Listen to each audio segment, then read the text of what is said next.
All right, we're going to continue with our media availabilities here at Talladega Superspeedway in advance of Sunday's 1000bulbs.com 500 with the Monster Energy Series. We are now joined by Ty Dillon, driver of the number 13 Geico Chevrolet. Ty, you've had a little bit of success here at Talladega itself with a win in the ARCA Series in 2011. Finished 11th here last year in this race. Just talk a little bit about what it means to come back here to Talladega and what you're looking for. Yeah, I always feel comfortable racing here at Talladega. I think it started with the ARCA race you were talking about. I was able to win it, and I guess Talladega fashion, using up that whole front stretch to pass Frank Kimmel back to the line, and always gave me confidence coming back to be able to be good here. And it's a little bit different when you come in the Cup Series. It's a different game, different animal. But over the years, I've learned and gotten stronger and stronger in this style of drafting, and it's a very aggressive but smart. And you got to have a lot of talent to get the job done here. It's not like I feel like a truck race, an Xfinity race. It's a lot of just patience and riding and letting things fall to you. In the Cup race, you can actually kind of make things happen with these cars. So I look forward to Sunday. I feel like we're going to have a great chance. The Geico car always seems to run good here, so that's a good thing to have on your back, and we're excited for the opportunity. And you know, we came close here. I've finished in the top 10 a couple times already here, so we know how to be around at the end, and hopefully this is our time. All right, we'll go to questions. We'll start with Jerry and then go to Lee. Jerry Jordan, Kicking the Tires, .net and PRN. Just want to ask you a little bit, you know, obviously the 31 car at your grandfather's place, was that an option that you would even have considered? I know we've talked a little bit about it, but, you know, with being where you're at, not running possibly as good as you would like to, but in a fully funded organization that y'all are rebuilding, what did that come up at all? No, you know, I think you guys were here, or not here, but there earlier this year when we announced an extension with Germain Racing and Geico, and so our commitment has been all together working forward through that extension, and it was never talked about me being in the 31 or another car at RCR. We're focused on the future with Germain Racing, and wouldn't have signed that extension if we had second thoughts. So yeah, we haven't had a great year, and we all know that at our race team, but we have a great sponsor in Geico who's got our back through the future, and we're building, and we're going to keep working. And we feel that we have greatness coming in our future together. I think the last time I had thought anything about driving for my grandfather was probably the couple days before I even signed our first contract at Germain Race. And other than that, it's been focusing on the 13 car with Geico and doing the best we can there. We'll go to Lee and then Bob and Caleb. Lee Spencer, RacingBoys.com. But do you see RCR as, you know, part of your future, since, you know, clearly it'll be your legacy at some point? You and your brothers would, you know, likely take it over at some point. Yeah, you know, maybe. I don't know. I don't know what my grandfather's got for plans, but RCR's been my whole life and still is. You know, I still go to the shop. I was there a couple times this week. But Germain Racing is my career right now, and I'm putting everything into that. And who knows what the future will hold, what it'll bring, but I know what the next 2 years have in store for me, and that's Germain Racing and Geico, and that's all I can focus on right now and put 110% into that, and I'm very excited for that. And RCR has been my whole life. It'll continue to be my whole life, but in what capacity, we'll find out. And Germain Racing made wholesale changes after last season, but clearly you guys have not gotten the results you had hoped for with those changes. What direction do you think, you know, what is the next step? What do you guys think you need to do to, you know, compete up, I'd say, in the top 20 on a regular basis?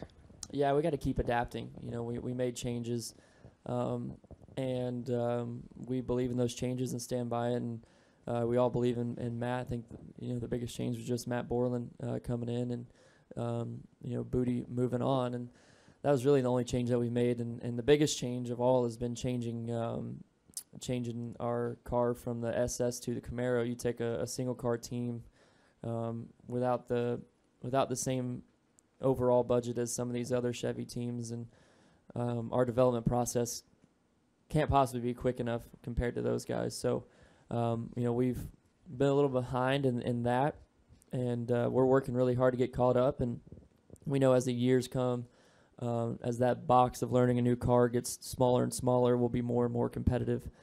So right now we're just focusing on executing races, and developing the car as fast as we can as a team and controlling the situation that we can. And I think we're doing a decent job of that, of improving over the season. Last week was a disappointment because the 4 or 5 previous weeks to that, we were really picking up some momentum and edging into competing inside the top 20 every week. And we were running 15th at the Roval before the final caution came out, and we got caught up in that like everybody else. But we were running there competitively. So there is progression in our team, and we feel like this is a track that we can continue to do that and lead some momentum to the end of the year. Go to Bob.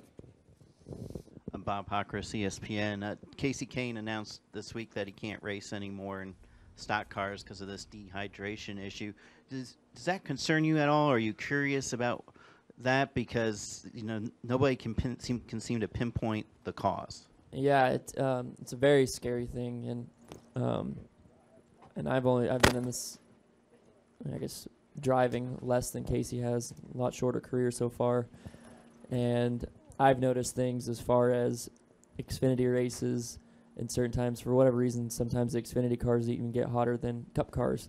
But as you race more and more, the heat you need to prepare your body more and more. As the older you get, the more races you run, it does seem to compound. And talking to Casey, it sounded like it was a compounding thing over his career, that he just kept feeling worse and worse. And not that the situation got worse and worse, but just his body couldn't recover as fast. And it's worrisome that they haven't found anything.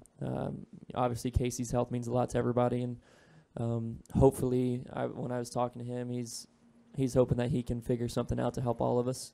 I know all the drivers are thinking about that. We all, at this level, take hydration and our bodies very serious in how we handle that, and I think that's something that's kind of underestimated in our sport. You see thermometers on the cars that are over 150 degrees, and and the way that we're functioning inside our cars, it's pretty incredible. The athletes that we are, that we definitely deserve more attention than what we get for the extreme conditions that we deal with over 3.5 hours. And that's something that we've got to continue to take seriously, and hopefully we can get some help in figuring out how to maintain our bodies. You don't really hear a deteriorating hydration situation in other sports, so hopefully we can maybe help make some advancements going forward for all sports. We'll go to Caleb and then Jerry. Okay, Whistler kicking the tires.net with NASCAR announcing this week that the driver adjustable track bar is going away. A, did you ever use it often? And B, are you happy, sad, or don't really care that it's going away? I don't really care. I'm a guy that likes to move my line around to adapt to the track. I feel like that'll help dirt drivers a little bit, because we're born to search for grip. But when you're in the Sprint Cup Series, everybody's pretty much adapted to that. But I use it a lot. Sometimes I've raised it 4 or 5 inches over a 30 or 40 lap run to try to get balance in our car. Typically, that means your car isn't good. But we always talk about in our meetings. Yeah, over the run, I was moving my track bar 2 to 3 inches. 2 to 3 inches is a ton. It's a ton in these things. So to have that adjustment, it makes it easier to drive over a long run. But I think good drivers can adapt to the line without it, and I think that'll be nice and exciting. Go ahead, Jerry. Jerry Jordan, kicking the tires.net and PRN again. You said one of the biggest changes over the past year, you were talking about your crew, but you got something else coming up. 1 year, birthday for your little one. What's it been like for the past year being a dad with you and Haley? Oh, it's been amazing. It's been a totally different experience that I ever thought I would imagine. I always wanted to be a father, and I think the coolest thing is watching my wife be a mother, and that has changed me as a man over time, and coming up on her first year is quite awesome. We'll go to Jim. Jim Utter, motorsport.com. Ty, I remember back at the beginning of the season you had a lot of optimism for this year. I just wondered, what did you do personally to try to get through a season that turns out not to be probably one that you anticipated, and what gets you through trying to continue to work to get things better? It's been definitely a hard season, where it was still is easy to let doubt creep in your mind, and I guess always be down, and the sport can really keep you down because there's only one winner every week, and everything around it can be tough. And I think the biggest thing is trying to just keep faith in what I believe in and keep my priorities right, and that's something that I've learned a lot about the last couple of weeks in my life. And I think going forward, getting through this season, which is this year and season's been one of the toughest in my life, I feel that I'm going to be blessed in many ways going forward, just by the experience of what's gone on in my career so far. And I feel good about where we're going at Germain Racing, the way these hard times have made us progress as a team and grow. And when we get those right combinations clicking, we're really going to be a strong team. Anything final for Ty? All right. Well, up here in the front. Can we get a microphone up to the front, please? Dixon Hayes, WBRC Fox 6 News. I noticed on your way to the microphone a while ago, you stopped and took an especially long look at this picture of the transformation project going on in the infield. What was it about that stood out for you? It looks really cool. I think it's going to be awesome. I'm so glad Talladega is continuing to improve their track for their fans, and fans deserve that, and that's awesome. I still want to look at some more, but some of the other track improvements this year, you look at it and you just kind of glaze over the picture, but you don't think about functionality as a driver sometimes. And I just looking at it and seeing how the garage flow would work, and took a little bit longer look, and I think it's going to be an awesome project. All right, Ty. Well, thanks for joining us today. Good luck on Sunday.